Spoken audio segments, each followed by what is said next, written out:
Leute, was geht Momo hier? Willkommen zu einem weiteren Unboxing und heute gibt es mal wieder was Schönes von Xiaomi zu unboxen. Ich bin schon länger auf der Suche nach so einem Ultra-Wide-Display und ja, ich bin durch Zufall auf das Xiaomi-Gerät hier gestoßen, das jetzt vor paar Monaten, glaube ich, rausgekommen ist. In Deutschland auch leider noch nicht zu erwerben, aber über Umwege dann hier dran gekommen und habe mir dann gedacht, ja, wenn ich mir dann Ultrawide hole, Xiaomi ist doch ganz cool. Ist jetzt ein Gaming Ultrawide, also wirklich zocken werde ich damit nicht, wird hier im Büro stehen, aber nichtsdestotrotz hat mich vom Design angesprochen und ich wollte das Ganze mal einfach hier testen. Und ja, wir packen das Ganze aus. Bezogen habe ich es aus Banggood, also diesen Online-Shop, der genauso wie Gearbest agiert, und Links dazu findet ihr natürlich auch in der Beschreibung. So, mit dem Trusted Knife hier mal das Ganze aufgemacht und ich bin richtig happy. Ich hoffe, dass hier auch alles glatt gegangen ist, also waren schon ein paar Schrammen drauf, aber kam auch nur in der Verpackung. Ich hoffe, dass da hier nichts beschädigt dran ist. Aber nichtsdestotrotz, ich würde euch raten, macht das nicht alleine.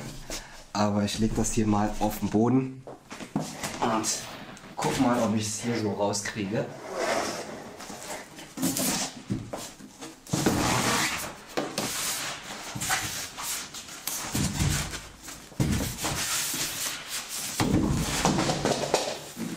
Deswegen macht ihr es nicht alleine. Zack. Das war aber nur der Standfuß und dann habe ich hier einmal das zur Seite Xiaomi gebrandet. Dann haben wir hier hinten auch noch mal einen weiteren Teil des Standfußs.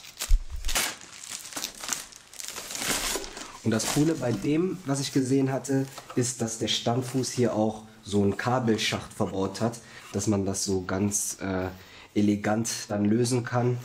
Hier geht es dann hoch und runter. Werde ich gleich auch mal nutzen. Hier noch die Bedienungsanleitung und Kabel.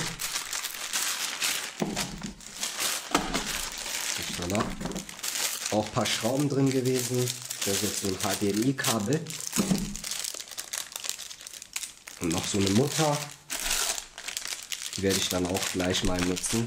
Anschlusskabel ist so ein chinesisches, da muss ich auch einen Adapter für besorgen erstmal.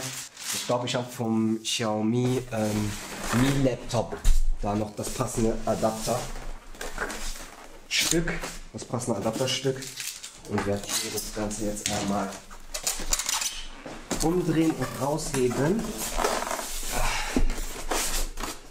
Upsala. Also Curved Ultra Wide, das seht ihr hier auch schon. 34 Zoll, 4K. Die Gaming Specs sind wohl auch ganz interessant. Da bin ich jetzt nicht so dahinter, deswegen kann ich nur über die Bildqualität sprechen, wenn ich das gleich alles mal teste. Das Panel, das ist dann auch eines der besseren. Müsste ein Samsung Panel sein. Und ja, so ein Curved-Monitor oder Display hatte ich jetzt noch nie. Deswegen diese Auspackgeschichte auch ein bisschen unhandlich. Aber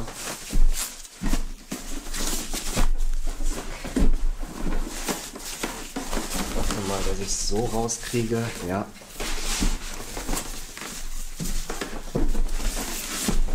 Lala. Komplett schwarz, sehr, sehr dünne Ränder. Da haben wir es. Und hinten dann auch nochmal minimalistische Bedienelemente. So.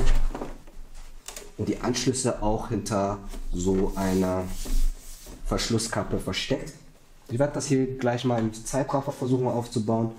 Und dann gucken wir mal, wie das Ganze fertig aussieht. So.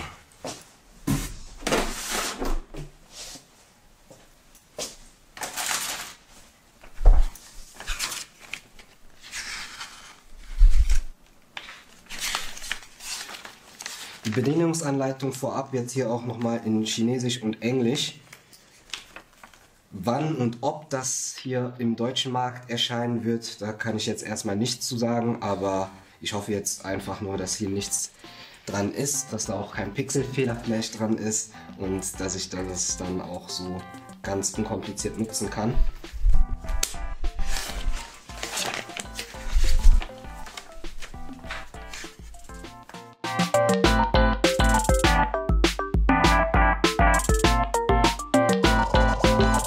So, ich habe hier gerade noch mal rausgesehen, dass man den Monitor während der Installation, also während dieses Zusammenstellens, nicht aus diesem Styropor rausnehmen soll.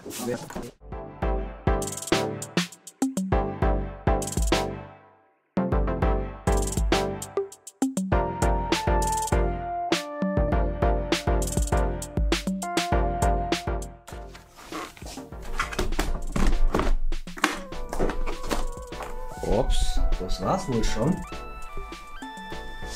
Wobei, dann frage ich mich, wozu die anderen Schrauben noch sind. Ich gucke mir die Bedienungsanleitung jetzt nochmal durch.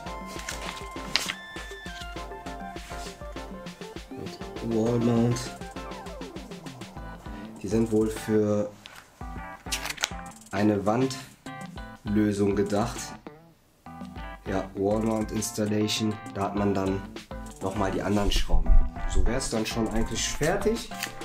Und das überrascht mich eigentlich schon, aber super simpel dann.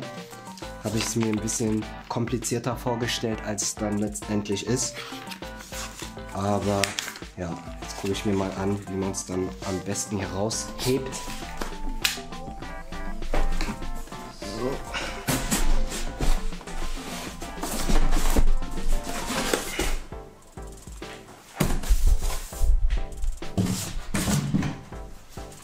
So, und dann steht das Ganze hier auch schon. Super elegant.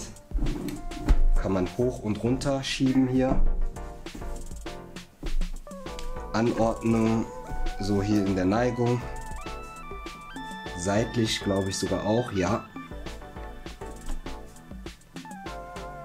Und geht ziemlich flüssig und auch ziemlich weit kann man das neigen, das Ganze hier. Und ja, ich werde das hier direkt einmal einschalten. Also erstmal brauche ich das Kabel und den Adapter.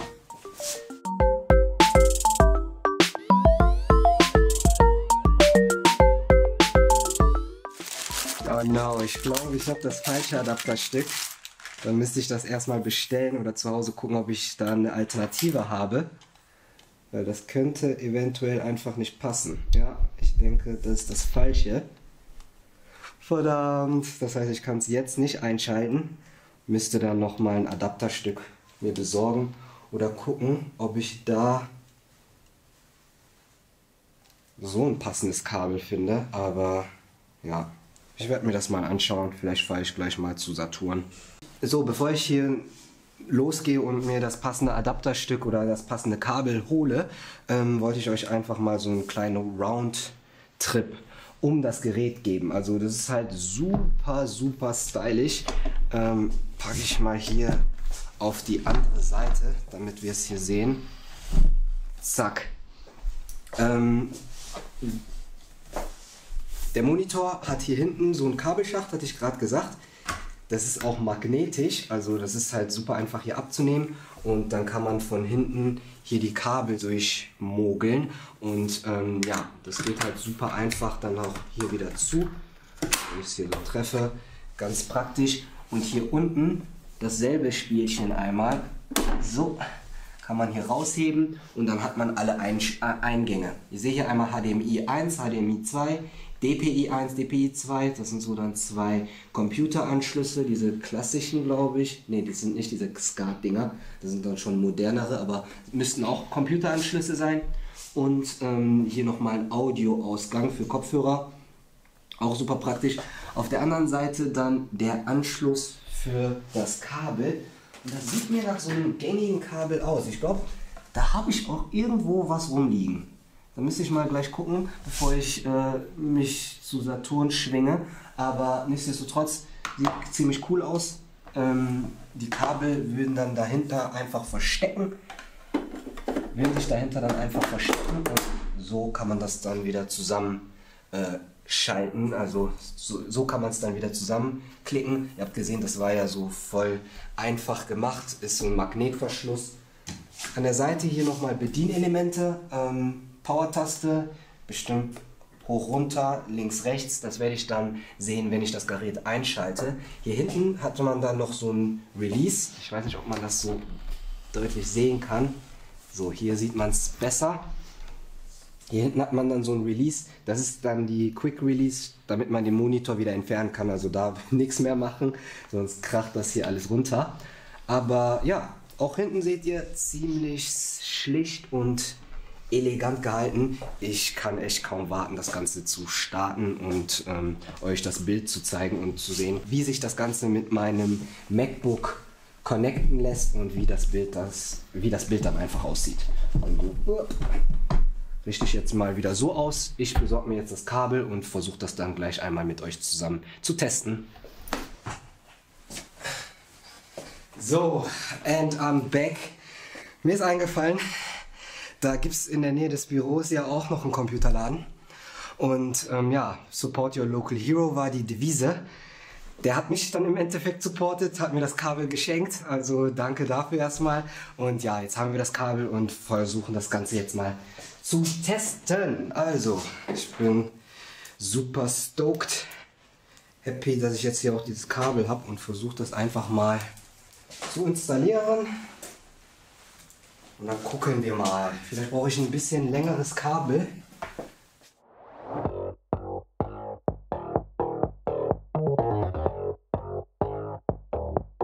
Dann nehme ich das mal und gucke, wie ich es hier hinten dran kriege. Also, müsste aber ganz easy passen, ja. So, rein da, sitzt fest. Und dann auch einmal das Kabel. Wobei, das kann ich ja auch direkt. Das kann ich auch mal direkt vernünftig machen, dann auch durch den Schacht. Passt.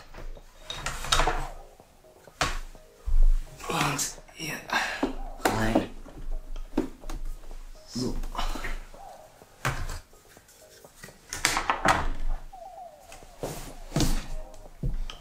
Mach das jetzt mal ein bisschen zur Seite. Dann kommt gleich hier mein Laptop hin. Ich habe hier hinten auch noch so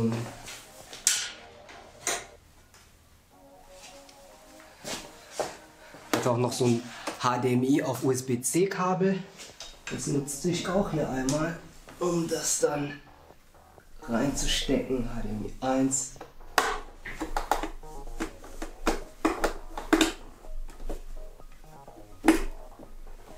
Ich hoffe, dass das fürs Erste jetzt erstmal reibungslos funktioniert. Das Kabel, das HDMI auf USB-C Kabel hat einen leichten Wackelkontakt. Und ja, das sind jetzt erstmal die zwei Kabel, die ich nur benötige. Dann kann ich das jetzt hier hinten wieder einmal zumachen. So, die Magneten haften jetzt hier direkt einmal. So.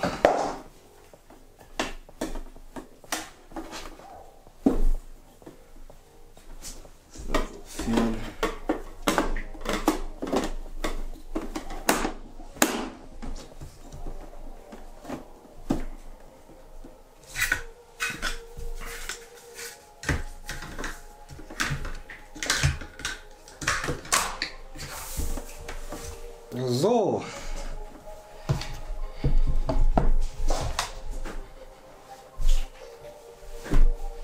Ich zeige euch das hier hinten einmal nochmal. Upsala.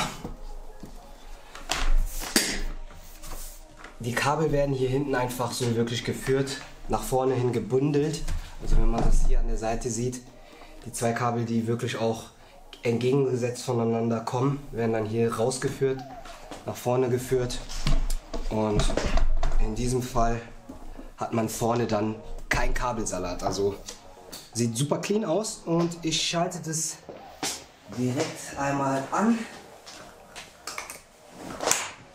sollten wir erstmal nichts sehen, aber ich hole mein MacBook, das Kabel nach vorne und dann sollte es gleich losgehen.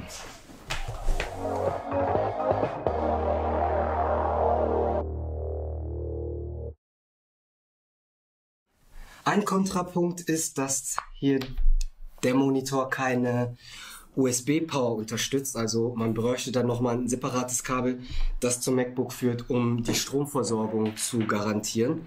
Aber ich stecke das hier einfach mal rein und mache es hinten mal an. So, Licht leuchtet, Mi-Logo blinkt auf. Das habt ihr gerade nicht gesehen, mein dicker Kopf dazwischen. Aber ich nehme das mal hier so zur Seite. Vielleicht kann ich es auf.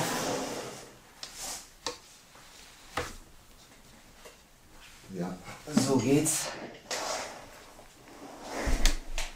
Auf den Stuhl. Und da ist schon das Bild. So, es sieht doch mega cool aus. Tue ich mal rüber in den Einstellungen. Ich brauche mal die Maus. Upsala.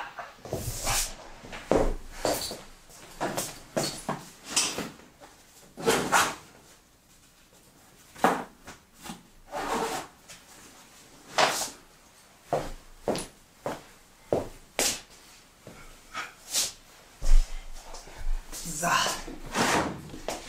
Jetzt habe ich mir mal meine Maus geholt. Gerade auch noch was gegessen.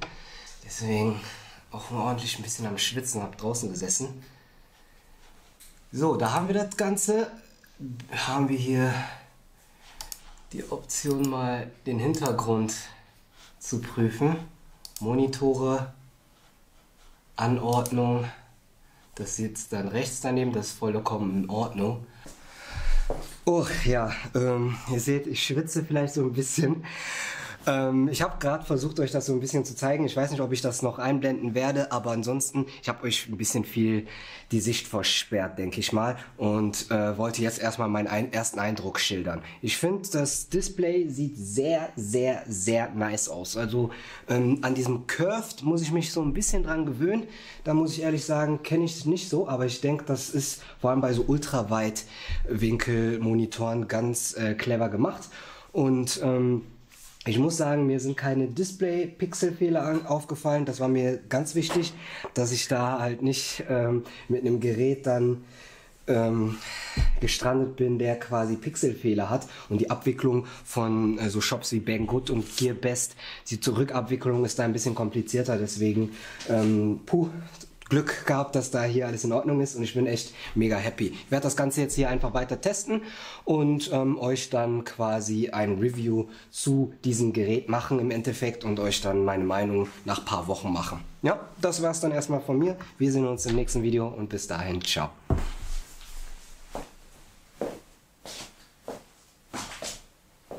So.